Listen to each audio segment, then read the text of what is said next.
In 1947, when the Dead Sea Scrolls were first found, there were 7 scrolls.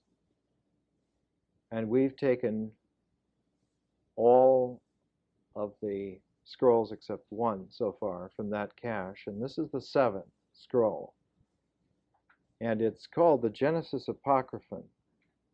An apocryphon is a kind of an addition. It's a literary genre, like in the Naga Hamadi material. There's an Apocryphon of James. That is to say, the letter of James in the New Testament. James, who was the brother of Jesus. In the Naga Hamadi material, there's an Apocryphon of James. So we have tonight a Dead Sea Scroll, one of the original ones, which is the Genesis Apocryphon. Genesis, as it stands in the Old Testament, is a magnificent mythic epic. It's an epic of how the covenantal making power, which was established between God and a man, Abraham, was able to be passed on. And the whole story of Genesis, the whole mythic cocoon of Genesis, is to wrap that lineage and show the circumstances of the first 4 steps. And one can use the kind of archetypal designation 1, 2, 3, infinity, that once in this kind of a sequence you have the first 3 terms, you can then use an elliptical hiatus of any length, any duration, and the 4th term is like an infinite extension. This gives you the curve. In this sense, the curve of the covenantal making power. Abraham is the most important figure then in Genesis. He is the contact point at which the covenantal making power is made. And we are given to understand that before this, no one had ever made a covenant. No one had ever sustained that particular power. Not Adam and not Noah, nor anybody else, but Abraham. So that Abraham is the fount from which the covenantal making process is passed on. How is it passed on? It's passed on to his, to one of his sons. Not all of the sons can have it, only one. And in Abraham's case, it's passed on to Isaac. And then from Isaac, it's passed on to Jacob, and so forth. But the important thing, Abraham can pass it on to a son, but Abraham cannot by himself make a son.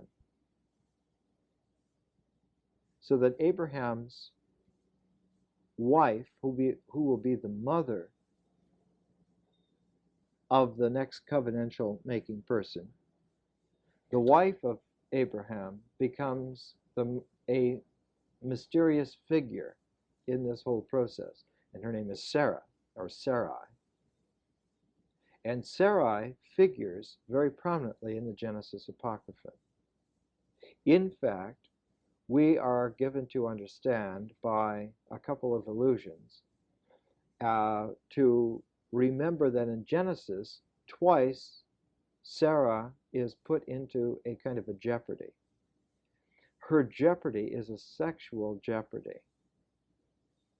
That is to say, there is a purity of the bloodline kept intact through a physical, sexual monogamousness, which is twice put into jeopardy in Genesis. Twice, Abraham fears for his life and has Sarah say that she is not his wife but his sister. First time to the Pharaoh of Egypt, the second time to a powerful tribal chief named Abimelech. The two separate incidents in Genesis are Genesis 12 and Genesis 20. The Genesis 12 is the most important of them all, and the encounter with the Pharaoh sets the archetypal tone. That is to say, Abraham and Sarah have a very peculiar, special relationship. In saying that she is his sister, he is not telling a lie. He's telling only a half lie because she is a half sister to him. In other words, Abraham's father was the father of both Abraham and his wife Sarah, but that they had different mothers. So that they're half brother, half sister. So in a way, there is a kind of an allegorical honesty in the lie. She is his wife, but she is also his sister. And so what looks like a deception is actually under duress telling the whole complete truth. And Abraham, because he is able to do this, able to divulge this, he is assured that his covenantal making power energizes him to do God's blessing. He is able to exorcise demons. He is able to cure psychic pestilential diseases. And this goes with the covenant-making capacity. Now, this is not stressed in the book of Genesis, but in the Genesis Apocryphon, it is stressed.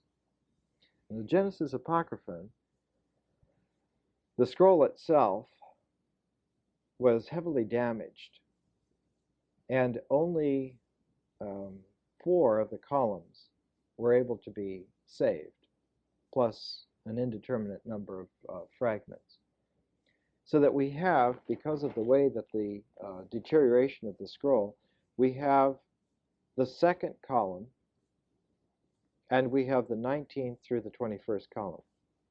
All the rest of it has been fragmented quite a bit.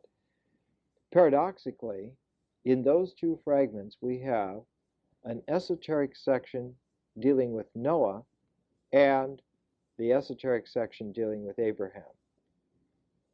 Now, the second column, the one that contains the story of Noah, is not the second column in the manuscript. We know from the various sewn, stitched fabric fragments, papyrus fragments, that indeed there were more columns. How many more, we don't know. Not many more, because the Genesis Apocryphon follows the basic tone of the book of Genesis, the basic pattern, the basic storyline. But what it does in the retelling is it enlarges certain aspects which are only given in a skeleton way in the book of Genesis in the Old Testament. So the Genesis Apocryphon is a retelling of Genesis. But in the retelling, there's an amplification.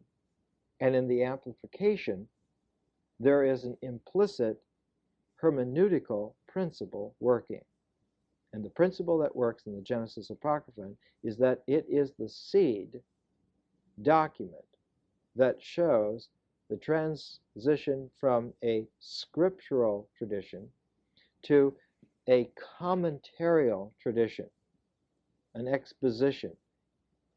Out of this comes the whole form of, for instance, the Targums, which are translations with notes, and the Midrashes, which are interpretations and expositions that use quotations from the word. So the Genesis Apocryphon shows us, it was probably written somewhere around 100 BC. It shows us that at the Qumran communities, there was this birth of this new tradition, that Genesis as a scriptural document is a mythic epic, but the Genesis Apocryphon is the movement towards a historical understanding of the meaning. And in the meantime, as the historical understanding starts to become emphasized, the mythical shape of the old begins to loosen. And there is a differential that grows. And we can see that if this had occurred by 100 BC, only 4 or 5 generations later, at the time of the birth of Jesus, that tradition of developing the history would have superseded the falling away of the mythic integrity. In other words, as the mythic story is retold and amplified, it loses its mythic coherence. And one gets more and more interested in trying to piece together what was the history. What did this really mean, but not in terms of the story, but in terms of the amplified story. Let's bring in other sources and so forth.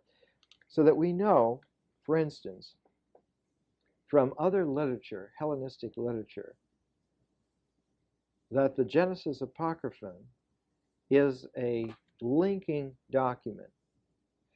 Before it are the book of Enoch and the Enochian literature, then the book of Jubilees, then comes the Genesis Apocryphon, then comes the writings of persons like Philo and Josephus, and some quotations, Eusebius, whose great book on the history of the church is the one usually remembered, but his other book, The Preparation for the Gospel, which has been reprinted in 2 large volumes here in Grand Rapids, Michigan, has excerpts from many other works that would have been lost in antiquity. One of the excerpts in here, and I'll give you the reference for those on the tape, it's Book 9, Chapter 18, is an excerpt from a Greek historian named Alexander Polyhistor, like polyhistory, all histories. And he gives a quotation in here from a man named Eumolpus, and Eupolemus is the Greek pronunciation. I'm sorry if my English pronunciation, Eupolemus, concerning the Jews of Assyria. And he tells us in here that the city, Babylon, was first founded by those who escaped from the deluge after the great flood, and that they were giants and built a tower renowned in history. But when this had been overthrown by the act of God, the giants were dispersed over the whole earth. And in the 10th generation, he says that a city in Babylonia, which some call the city Ur, and which by interpretation is the city of the Chaldees, in the 13th generation Abraham was born, who surpassed all men in nobility and wisdom, and who was also the inventor of astronomy and the Chaldaic art, and pleased God well by his zeal towards religion. Notice now that Abraham surpasses all men in nobility and wisdom, and was the inventor of astronomy and the Chaldaic art, meaning astrology. Now, the time of Abraham is about 1900 BC. Notice that Abraham occurs in the 14th generation after the destruction of the Tower of Babel. Where else do we hear of 14 generations? In the mystical chronology of Jesus at the beginning of the Gospel according to Matthew. There are 14 generations from Abraham to David, there are 14 generations from David to the exile. There are 14 generations from the coming back from the exile to the time of Jesus. So that there are 3 14s at the beginning of the Gospel according to Matthew.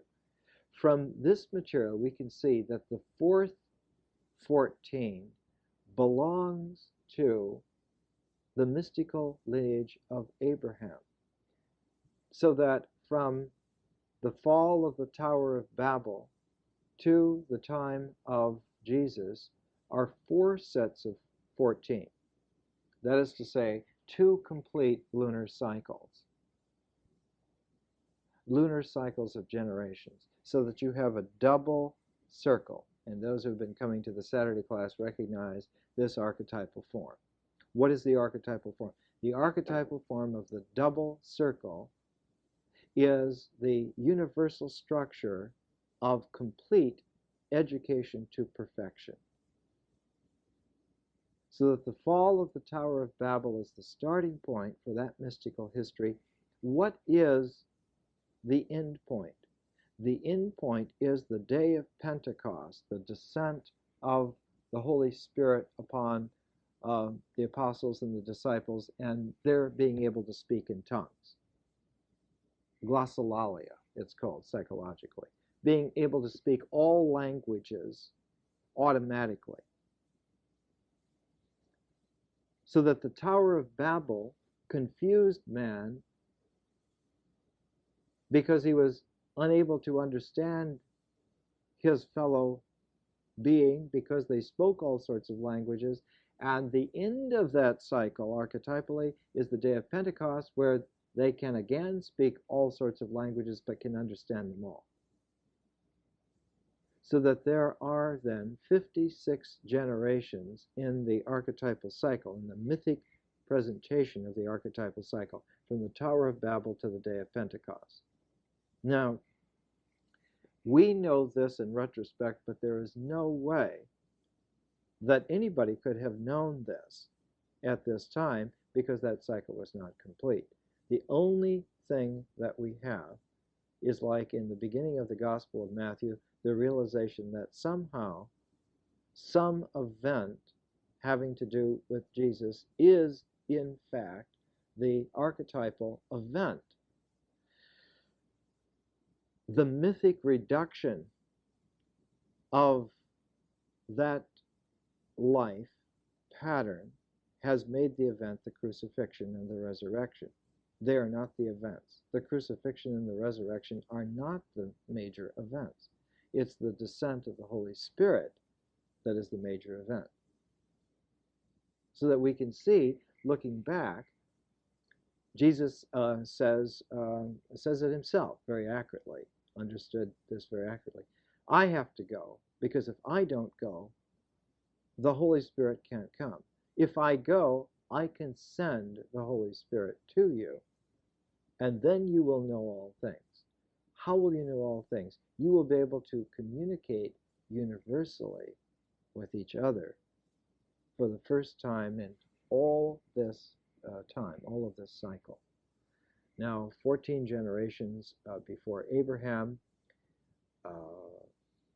puts the Tower of Babel back close to about 2400 BC, something like that. So that we have almost a whole age here.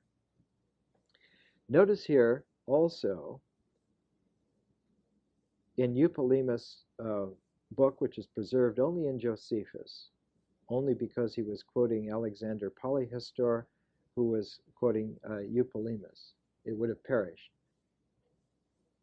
Abraham dwelt with the Egyptian priests in Heliopolis and taught them many things, and it was he who introduced astronomy and other sciences to them, saying that the Babylonians and himself had found these things out, but tracing back the first discovery to Enoch, and saying that he and not the Egyptians had first invented astrology.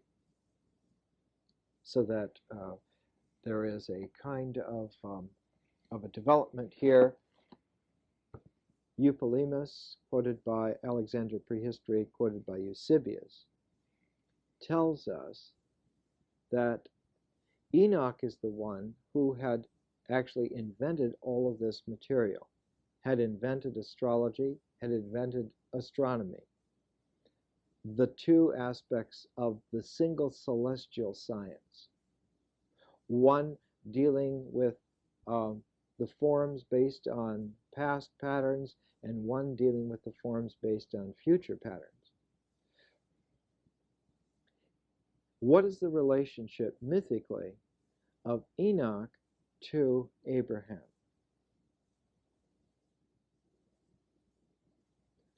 For that, we have to go back and look at the story of Noah, because Enoch, in the Genesis situation, is related to Noah.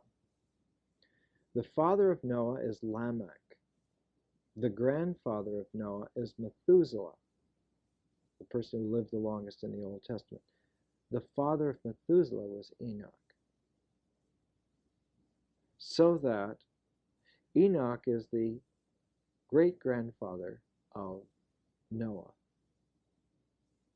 Now, in the Genesis Apocryphon, in the very first section that's been preserved for us, we have this birth of Noah.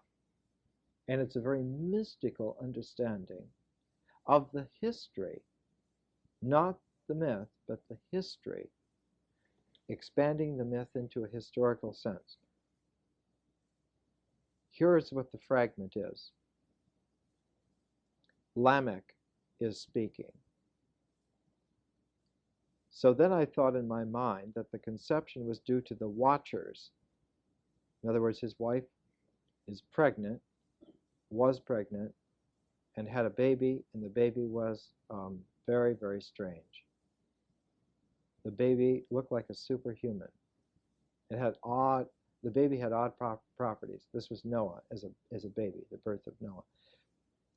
So that I thought in my mind that the conception was due to the watchers, or that it was due to the holy ones, or it was due to the Nephilim, which are the giants, the sons of angels and the daughters of men. And my mind was disturbed because of this child. Then I, Lamech, went in haste to Bitanosh, my wife, and I said, by the Most High, by the great Lord, by the King of all ages. Notice the historical designation, by the King of all ages.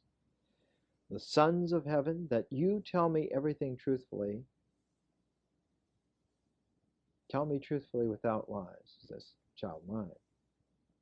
Then she spoke with great violence and said, O my brother, O my Lord. Now, the note here on brother is that this is a usage of etiquette. It may be, but the usage here is tied up with Abraham and his sister wife, Sarah. It's all tied up together. She says, remember my sexual pleasure and the time of my panting breath within me, and I will tell you very truthfully, this child is yours. But my mind was greatly disturbed. He still couldn't believe her, even though she testified to it. So that Lamech goes to his father, Methuselah. Old Methuselah is still around. And Lamech says, you are able to contact Enoch. Even though Enoch is already gone, he has not died, but he has gone to heaven. Methuselah knows how to contact Enoch, who is in heaven. And Enoch will know, because he is in heaven, he will know whether one of the watchers, one of the angels, has cohabited with Betanosh and produced this magical child, or whether it has been some other holy one, or some other giant, the Nephilim. And this happens, and we are told then that indeed Lamech is the father of this child. Now notice here, the Genesis Apocryphon in 100 BC is using the Enochian literature as if it were actually the truth of the history. There was no Enochian literature at the time that Genesis was composed.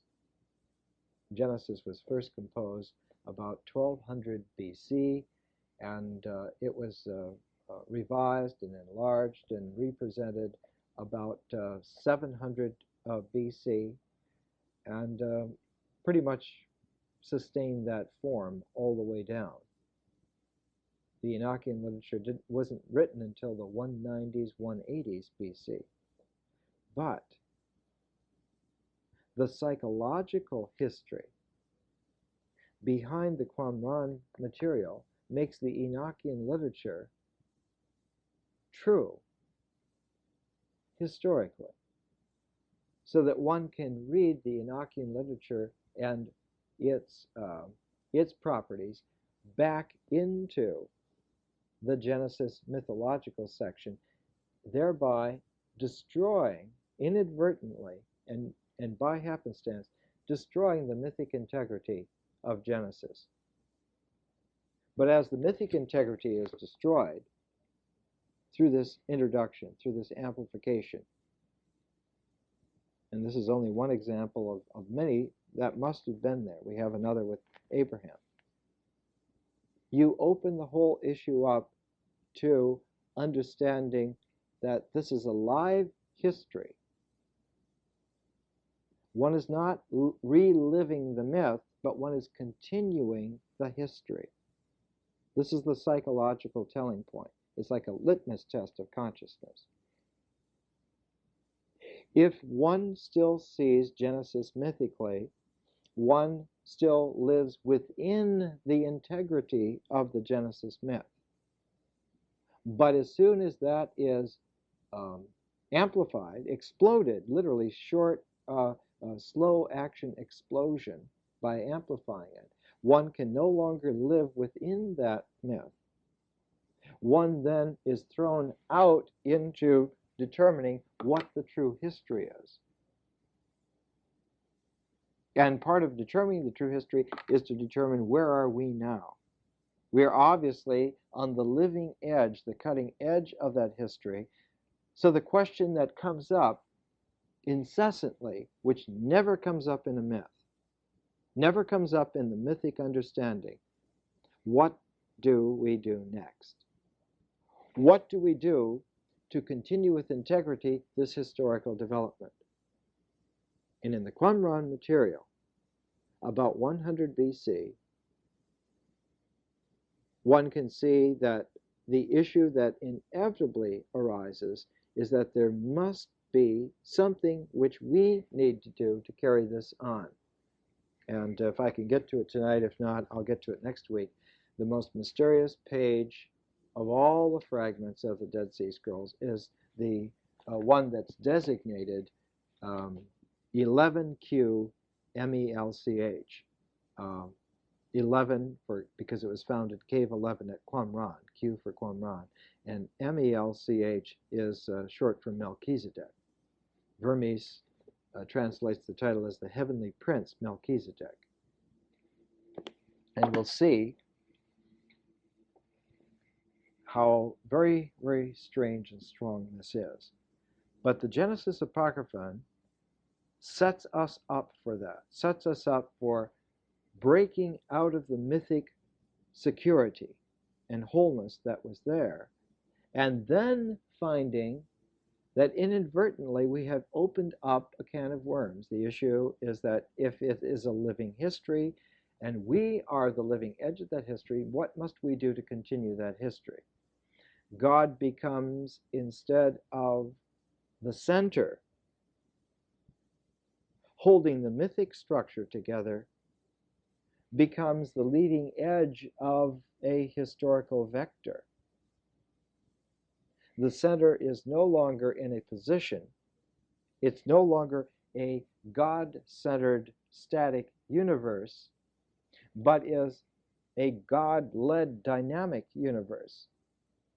God becomes the Lord of history and no longer sits on a throne in the center of the mythic cycle.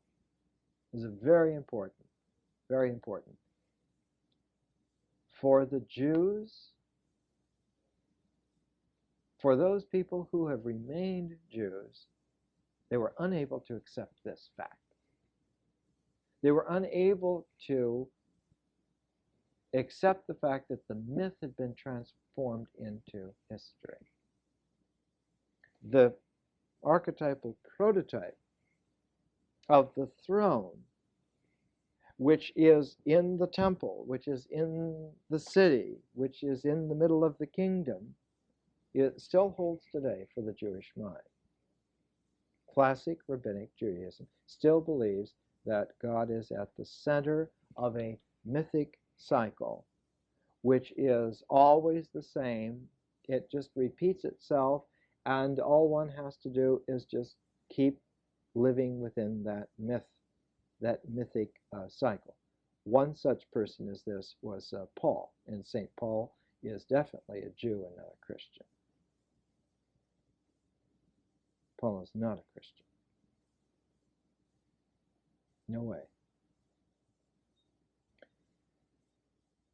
We see in the Genesis Apocryphon the first innocent steps towards this. Innocent in the sense because none of these issues in 100 BC were able to be seen. By the time of 0 BC, the issues were in a feeling tone on everybody's heart energy. And by 100 AD, they were in the thought processes. So that Gnosticism is the thinking expression of the dilemma that is started by this material, whose first example is the Genesis Apocryphon and the Dead Sea Scroll material. So to give you what's called sometimes a trajectory, you have a wisdom literature in the 3rd century BC that begins to build. You have the Enochian literature that builds in the very beginning of the 2nd century BC. Towards the end of that time period, after the teacher of righteousness who produces the book of Daniel, the book of Job, the Thanksgiving hymns, sets the Qumran community in motion, brings a kind of a Neo-Pythagorean community tone to Qumran and the Jewish tradition.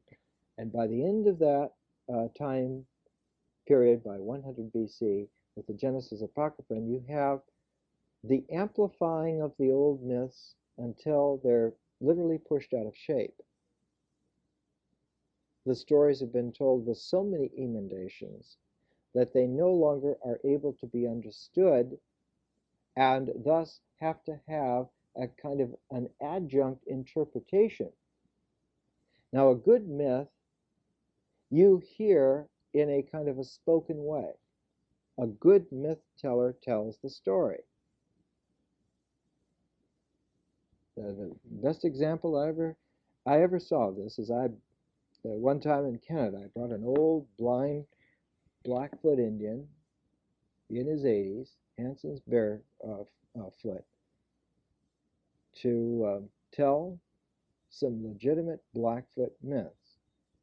And as long as he talked, even though we had to wait for the translation, as long as he talked, the room was his. We existed within his voice, within his story, even though we couldn't understand it until we heard the interpretation. The storyteller cast this spell, as it were. That's why they used to, spells are the mythic seeds that are brought out, that start the whole cycles going.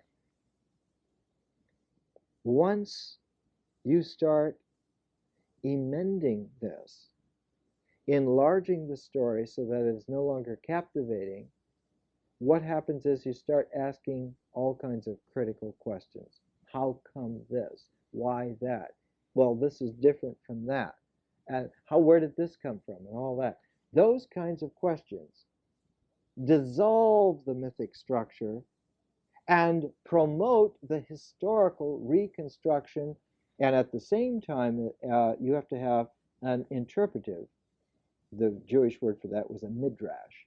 You have to have a study. You have to be able to study that.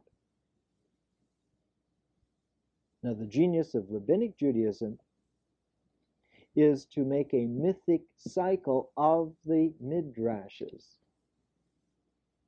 Of the Rabbinic Judaism is putting the commentaries into a mythic cycle, making myths out of the commentaries. So that, for instance, the Mishnah is a mythology. There is a rabbinic commentary, a very large one, called Genesis Rabbah in rabbinic literature, 2 huge volumes.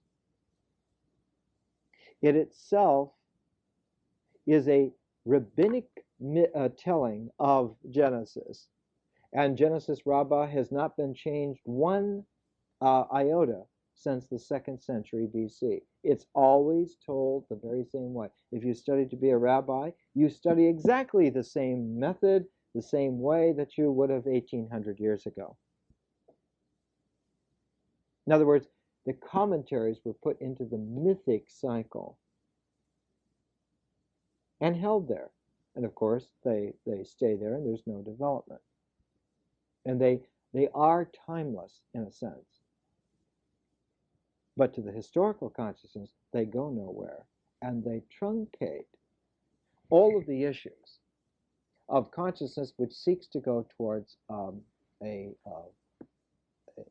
scientific cosmos as a final opening up of the intellectual purview of the universe.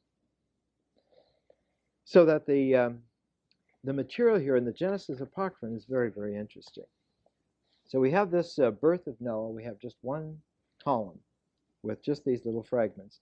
Then all the rest of it that we have preserved, except for a few fragments, columns 19 through 21 concern Abraham.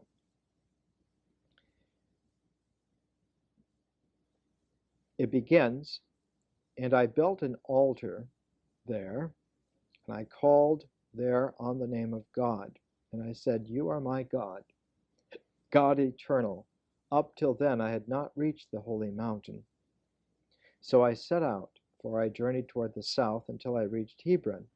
At that time Hebron was built, and I dwelt there for 2 years."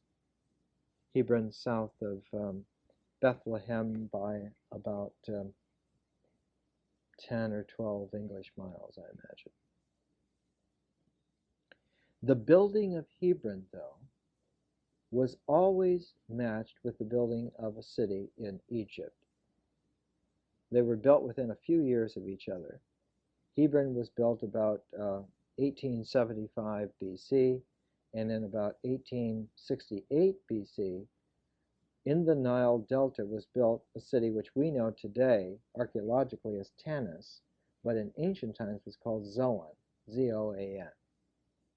And it was to Zoan that Abraham went.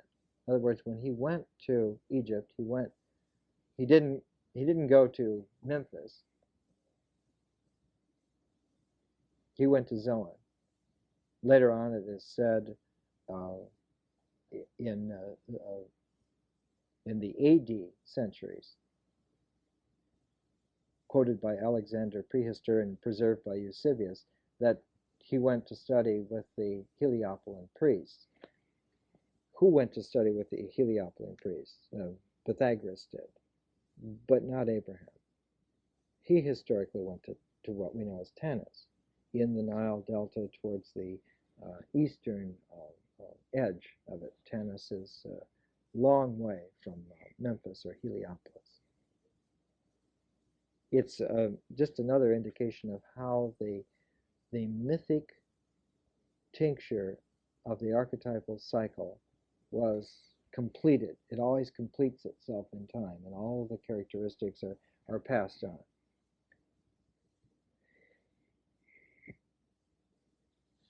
For 2 years, Abraham dwells in Hebron, but at the beginning of that time period, he contacts God, and God tells him that he is a very, very special man to him, and that he is going to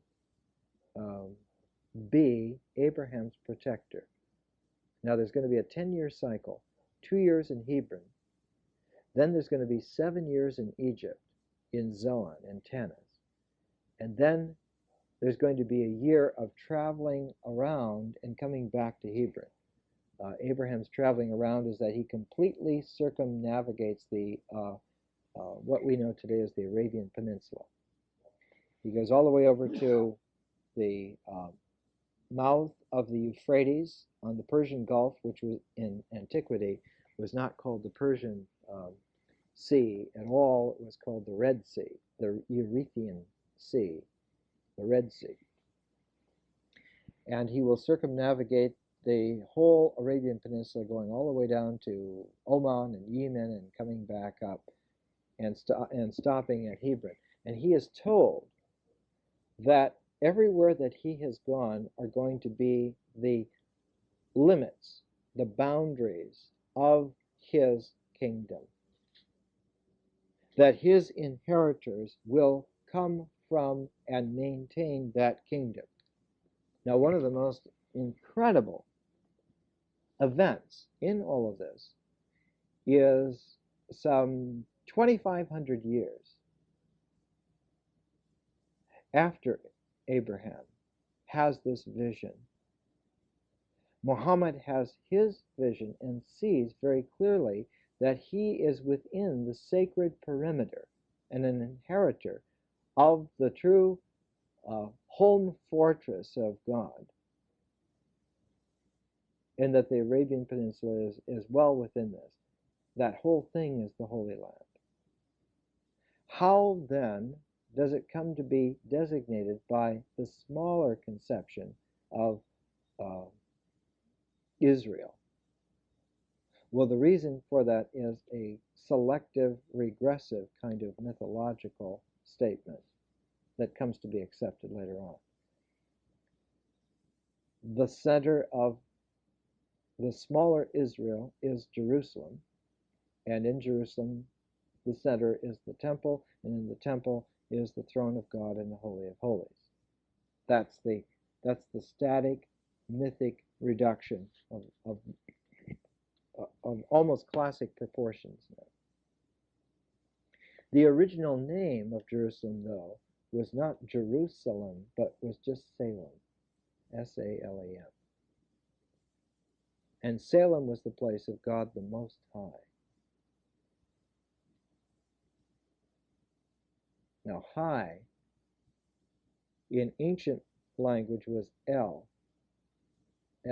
high. Most High carried a kind of a superlative like Elohim. And what the major function of the Most High was that from that perspective of being at the zenith, one could see everything from the apex.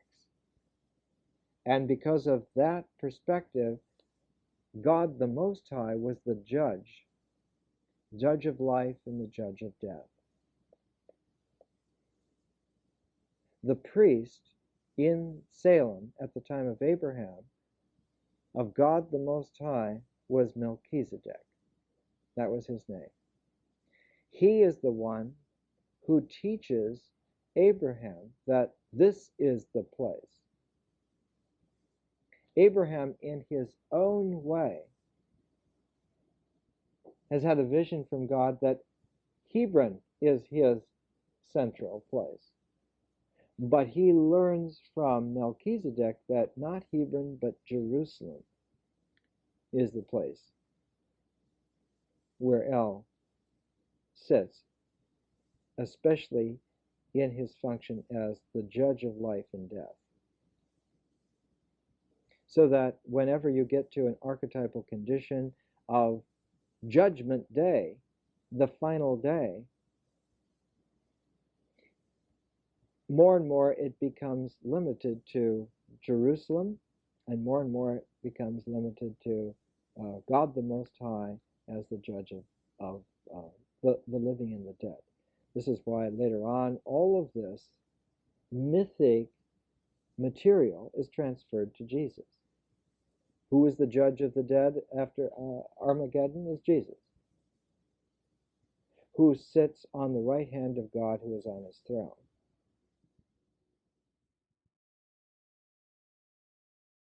So we have a 10-year cycle. 2 years are spent in Hebron, 7 are spent in Egypt, and 1 year is spent going around the boundaries, the border, and making the Arabian Peninsula, linking that whole peninsula with the idea that from the Nile to the Euphrates and all of the Arabian Peninsula is the kingdom which is promised to the lineages of Abraham. In other words, linking the two great river civilizations, the Euphrates and the Nile.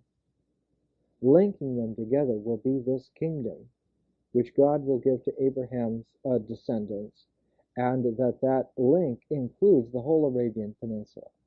That's the Holy Land, that's the sacred land. And the Genesis Apocryphon bears this out. It goes into great description from what we have. But how does Abraham get to the point to where he is given this kingdom? He gets to it by having to go through this initiation in Egypt. Notice here that the masculine initiation cycle is in Egypt.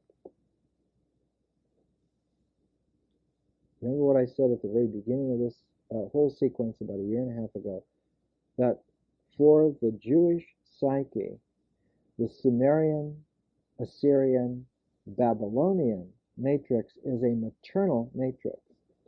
The Egyptian is a paternal matrix. For the Jewish psyche to mature, it has to go through an Egyptian threshold, initiation threshold. Cannot mature otherwise. That is to say, there is no real high consciousness, and if consciousness goes to a historical dynamic rather than a mythic static, you have to go to Egypt. It's like the handwriting on the wall. How do we know that Jesus did not go to Damascus or did not go to the Euphrates Valley or didn't go to India? Because it wasn't in the cards, friends. The symbolic archetypal structure always reads from the very beginning through the whole thing, go to Egypt. That's where the dynamic historical consciousness finds its challenge and response. That's where the maturation comes. But one has to go to where the power, the psychic power of Egypt is tied up. And in the time of Jesus, do you think that psychic power was still in Memphis or Heliopolis or Thebes? It was in Alexandria. Alexandria was to Egypt what New York City is to New York State. Almost all of the power is there. When he goes to Egypt, just before, the Genesis Apocryphon reads this way. At that time we crossed the border of our land and entered the land of the sons of Ham, the land of Egypt. And in the night that I entered the land of Egypt, I, Abram, had a dream. And in my dream I saw a cedar tree and a palm tree. And men came and sought to cut down and uproot the cedar, but to leave the palm tree on its own. But the palm tree cried out and said, do not cut down that cedar, for we are both from, and then there's an ellipse, a missing. And the cedar was spared with the help of the palm tree and was not cut down. And in the night I awoke from my sleep, and I said to Sarai, my wife, I have had a dream, and I am frightened because of this dream. She said to me, tell me your dream, that I may know of it. So I began to tell her this dream, and I made known to her the interpretation of this dream. And I said, who will seek to kill me and to spare you only? In other words, notice here that Abraham has the Daniel-type capacity to interpret dreams in the Genesis Apocrypha. He also has a healer capacity in the Genesis Apocrypha. All of this is read back into Genesis. He tells her that he's the cedar tree and she's the palm tree. And the men who will come are Pharaoh's men. And they will kill him because she is so beautiful. She's unparalleled beauty. And they will want her for the Pharaoh, and they will kill him if he is the husband. So he tells her, say that you are my sister. For 5 years they live in Tennis, and Sarai has prayed in her soul that no one should see her. And for 5 years no one sees her, but then they notice her.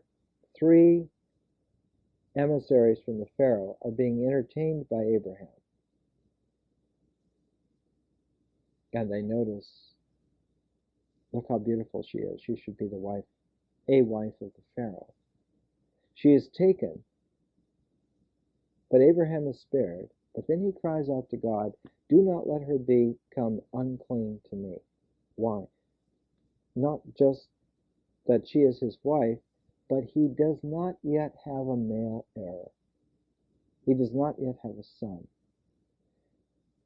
She is his only link in this covenantal process of being only a son by her is able to get the covenantal process.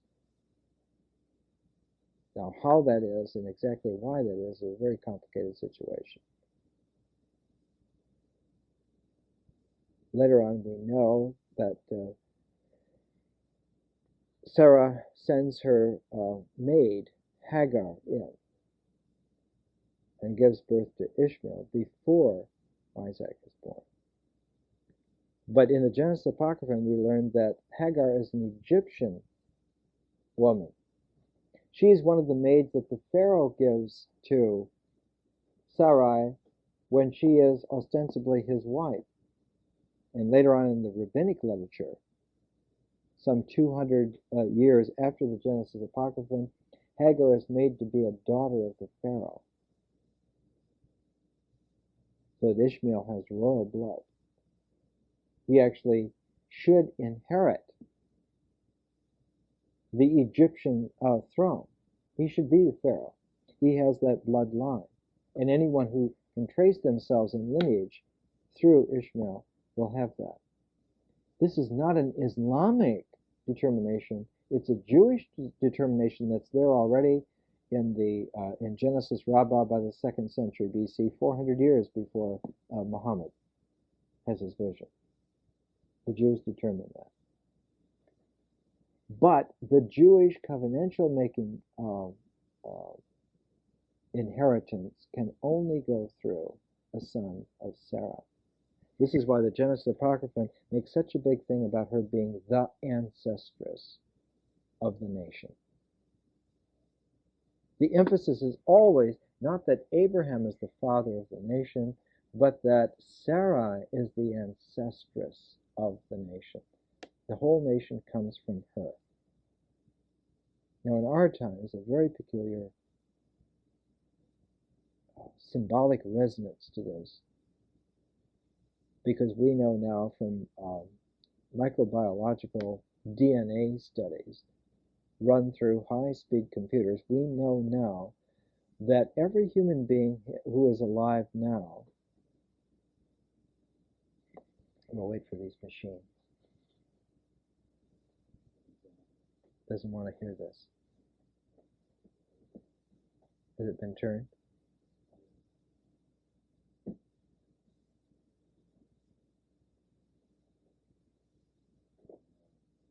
Let's try it. We know now from DNA studies run through high-speed computers that every human being who is alive,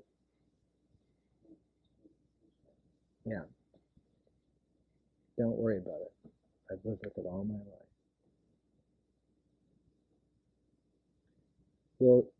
We'll use another tape. Let it be. We all come from a single ancestor. We can run the DNA sequencing back through time, and we can see that, in fact, at some time in the past, about 4 million years ago, everyone who is alive now came from a single female, and that we're all literally on this time scale, on a DNA genetic time scale, we're all brothers and sisters. In other words, no matter how distant we are physically, racially, we are on a time scale of man as a single entity, all brothers and sisters. We know that as a scientific fact. But the apex of that is a woman. There was an ancestress of the race. Is this true? It's absolutely true. In the Genesis Apocryphon, there is the mythic sense for the Jewish tradition that we have all had a single ancestress. And this is Sarah, Abraham's wife. So it's a very interesting kind of a situation that's here. For 2 years, she is the wife of the Pharaoh, but he is unable to touch her. Why? Because he's sick. He has a pestilence. Not only him, but most of the Egyptian officials have a pestilence. He cannot consummate the marriage. And finally, Abraham's nephew, Lot, of the Sodom and Gomorrah stories, tells some emissaries of the Pharaoh who come to try and find Abraham, that maybe Abraham's blessings, because they've heard that he's very powerful. He has a healing capacity. Will he come and bless the Pharaoh? And Lot says, my uncle cannot come and bless the Pharaoh as long as the Pharaoh has his wife. And the messengers go back and tell the Pharaoh what the situation is, and right away the Pharaoh calls Abraham and says, you should have told me this. Your God has given me this pestilence. And he gives him back his wife. But he gives a tremendous wealth to Sarah because she has been his wife, even though it wasn't consummated. She is given gold and silver and Hagar and flocks and so forth, so that almost all of the added wealth that Abram has comes from Egypt, comes from the Pharaoh, comes from the fact that his wife was for a while the wife of the Pharaoh. So the Genesis Apocryphon emphasizes all of this, that the total stay in Egypt was 7 years, divided into a 5 and a 2. 5 years together and 2 years separated. Then the 10th year, the 5 and 2 was 7, and the 2 at Hebron after the vision was 9. The 10th year was the circumambulation of the entire kingdom and coming back to the place of the covenantal making beginning. This 10, that the 10th is the culminating sequence, came to be understood by the Qumran community as the key, the cyclic key to sacred history. And that in the 10th cycle of the Jubilees would be the culmination of the ages, Judgment Day, Yom Yahweh, the Day of God, which later on became associated with Armageddon, the end of the world. The end of the world would come at the end of the 10th Jubilee cycle. Why? Because the Messiah would come. And the Messiah would make a circuit of his kingdom, of God's kingdom to him, and at the end of making that circuit, having defined its boundaries by having made that circuit, that would be the end of the world. That would be the culmination. Now, mythically, the way that this translates into a Christian mythic structure is that Jesus goes down to the netherworld, to the underworld, and then comes back to this world and then ascends to heaven. In other words, the boundaries of his kingdom are the netherworld, this world, and heaven. All three knit together. And the judgment day, the end of the whole cycle, the Yam Yahweh, is not an Armageddon of military weapons. It's not an Armageddon of swords. It's an Armageddon of language. And the glossolalia of the day of Pentecost is the Armageddon of the language, ending that whole cycle that began with the Tower of Babel, 14 generations before Abraham. It's an enormous archetypal structure. Notice that as long as one is in a mythic cycle, you cannot understand this. All you can do is be mesmerized by the stories, fascinated by the stories, remember them and wonder about them and so forth, but kept within the stories. There's no way that you can participate in moving the plot forward. A myth always stays in the stage of the feelings, not a level of the feelings, but stays in the feelings as if, imagine the feeling tone as a stage. It's a dramatic stage upon which the story always happens. And it always happens the way that it's written. Walking off the stage into life is the whole transformation trigger. Now, as long as one stays within the mythic vehicles of the fixed place of God, either in the temple, which is in Jerusalem up on the hill, or if God is not there anymore because this has been desecrated, where is he? He's in the hearts and minds of those who maintain themselves in the monasteries, the proto-monasteries like Qumran, or the Therapeutae community.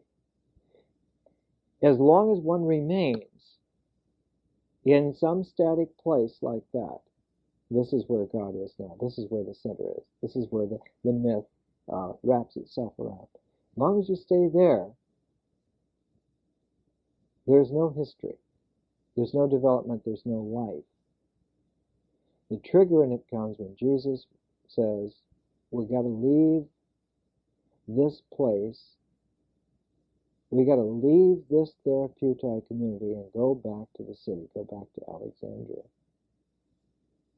We have to stop sitting here and hoarding God's eternal integrity here in one place and put it into motion.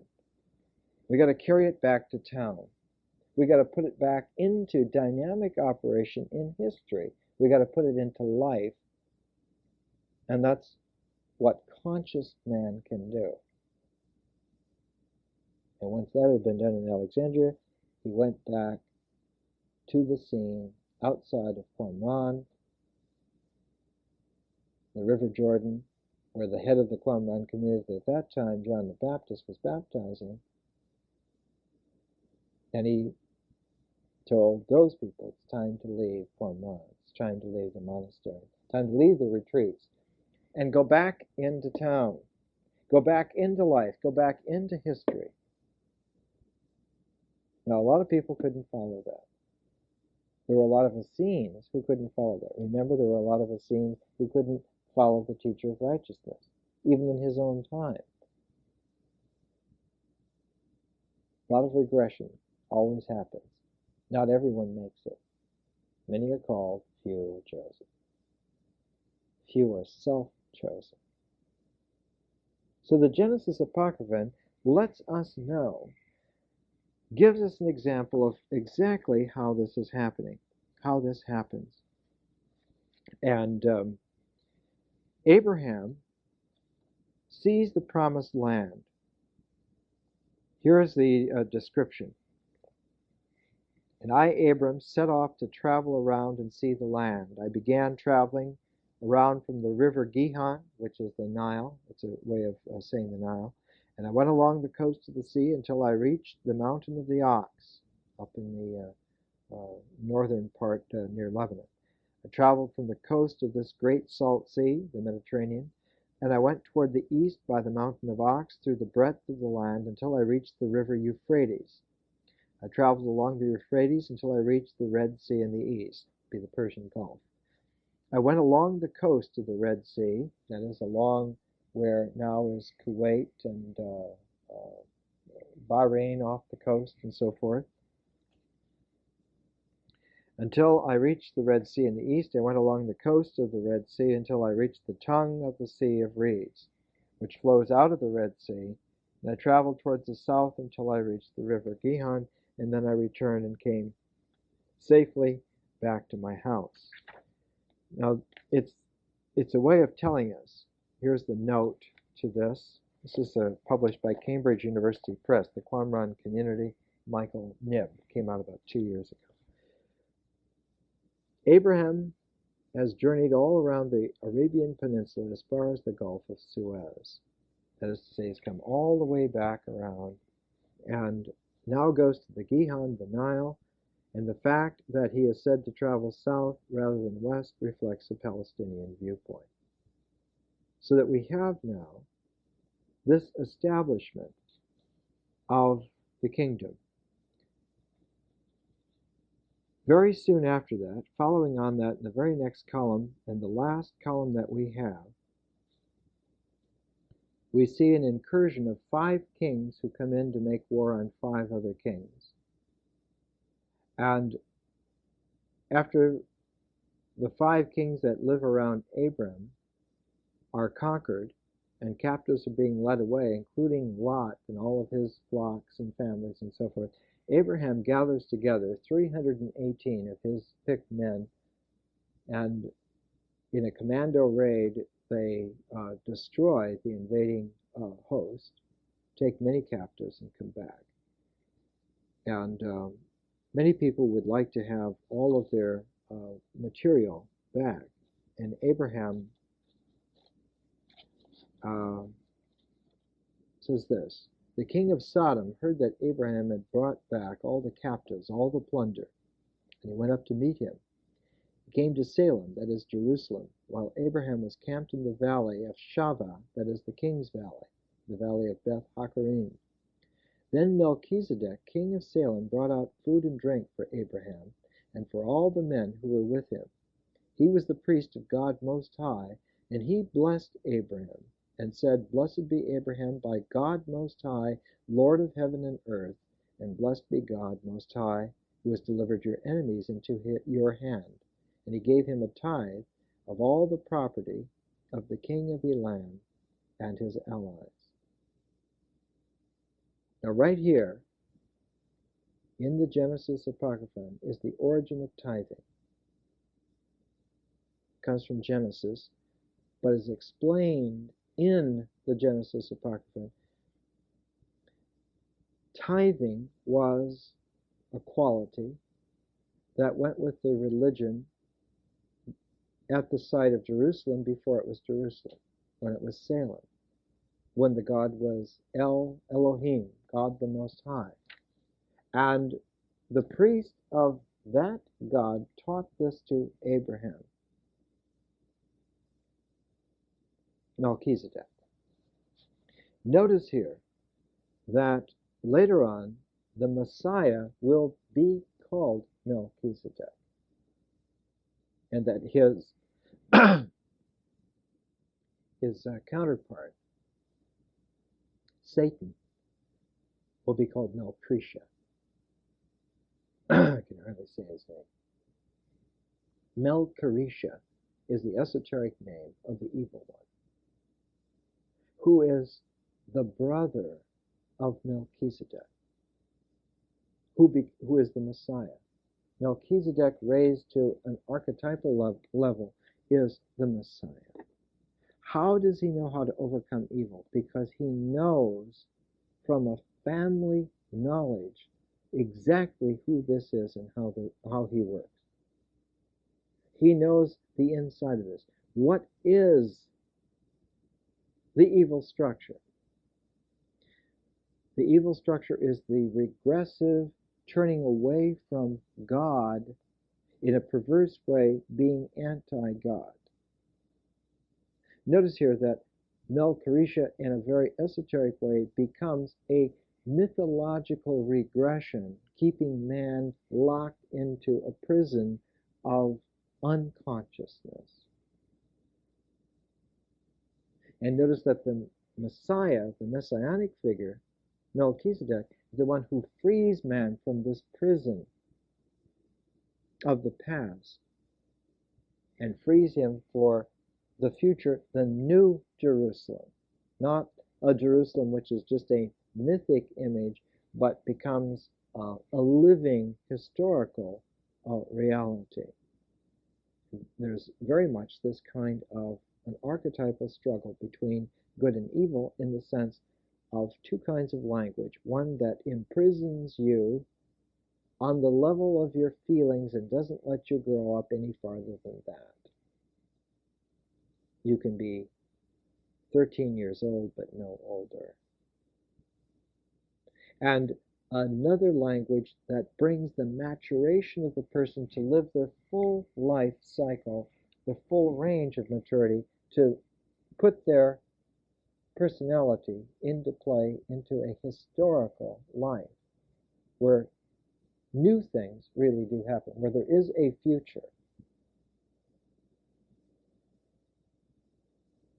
These are issues I hope to take up next week and go into them as deeply as I can. Thanks very much.